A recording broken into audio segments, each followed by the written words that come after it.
wait up, he's still on the phone. Oh, you don't think Ashley's rung him, do you? I said I'd tell him. No, it didn't sound like it. He said he'd call back if you were asleep. Probably just wants to wish you a happy new year, doesn't he? Yeah. Come on, I know you're in there. Do you want the whole village to find out? What? I couldn't get a cab last night, so I crashed here. You know, I really like you. You remind me of me when I was young and stupid.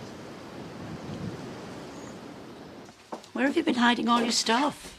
In the fabric cupboard, behind the broken sewing machine. How long have you been here?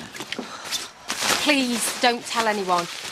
Lisa reckons Pollard fires people for sport and I can't afford to lose this job. Oh, of course not. What do you think I am?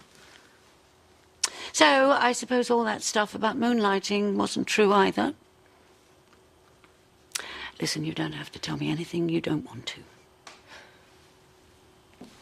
How about some breakfast? Come on.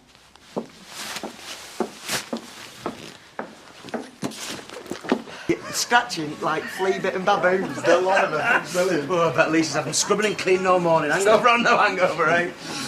Well, it wasn't really a case of scabies at the laundry, was it, Jamie? No. What's Donna said about it all, then? Happy New Year! So over it, Marlon. Yeah, me too. Just 2 finest mugs of tea, then, please. What are you so interested for, anyway? I thought you hated Shane. Well, it's a bit of a strong word, isn't it? I'm just not surprised, that's all. Nasty piece of work, wasn't it? Hey, no one deserves what he got, though, do they? You sure? He made enemies everywhere he went, him. Are you talking about like dead policemen? Maybe he was working undercover and the villains found out. No, we were just uniform, wasn't he? Yeah, he was handy with his fist, though. Police brutality? No. But I did see him fighting once with that other copper. Out in the street it was. You're right, kick off. What other copper? What's his name now? You know, the fit one. Ross? Sorry, what were they arguing about? Not sure. But the older one. Shane. Yeah. He must have really upset that Ross bloke. He went mentally decked him. Hey, DC Henshaw. Just like to ask a few questions about the disappearance and murder of PC Shane Doe. Alright, sure. Hey, do I tell him about that rock, you?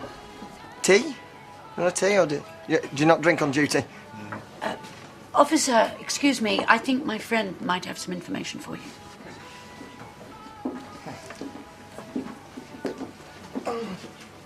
There are fresh towels in the bathroom and plenty of hot water. Edna puts it on a timer and then I sneak in and put it on constant. Hello. Hiya. I didn't know we were having visitors today. You better go on up. Top of the stairs, second on the left. Is she unwell? Oh, no. I've just found out that she's been living in the factory. Really? Why? I don't know yet. She seems rather cagey. And I don't want you making a fuss. I want her to feel that she can confide in me. I'll ring the vicar. He'll be able to find her a place in a... Over my dead body. I've already told her that she can stay here. Have you now? Well, I didn't think you'd mind. After all, you have a history of taking in waifs and strays, and you've obviously changed the sheets. You are not well enough to be sharing your room. And I am not having her sleeping on my sofa. You have a problem for every solution, don't you? All right, I'll go and stay with Pearl. Leyla can have my room. She most certainly cannot. Honestly, just when I think I've heard everything, you go and surprise me yet again. Oh, hold your tongue, she'll hear you. Sorry, the water's cold. Could you...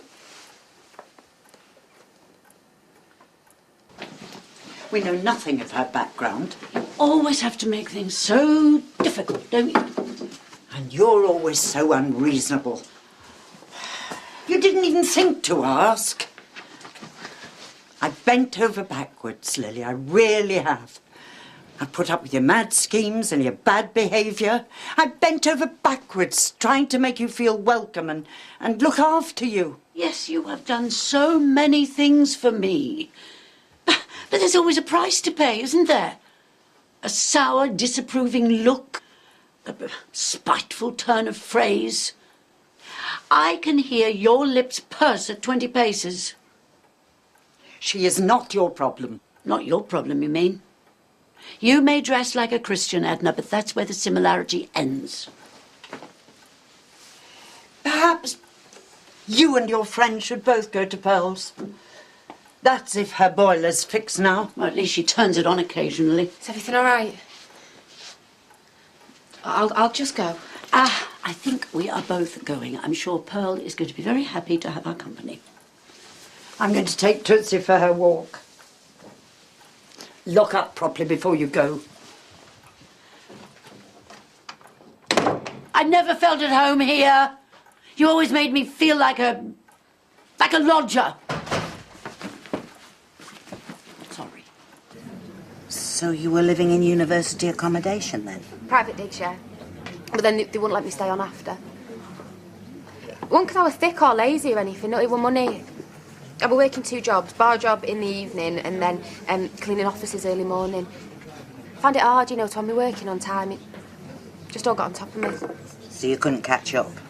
No, it's difficult to explain. I found it hard, distracting.